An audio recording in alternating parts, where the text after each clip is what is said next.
يا غفور يا رحيم الرب العظيم الذي ليس كمثله شيء وهو السميع البصير.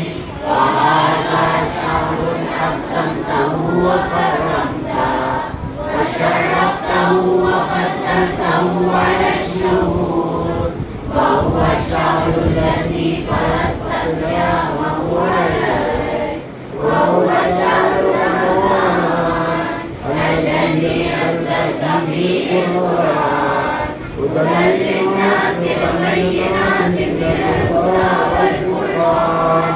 وجعلنا فيه ليلة القدر وجعلناها خيرا من 1000 شهر. ويا ذا المن ولا يمن عليه كل عليه وطاعم رقبته من النار فيمن تمن عليه وأدخلني الجنة برحمتك يا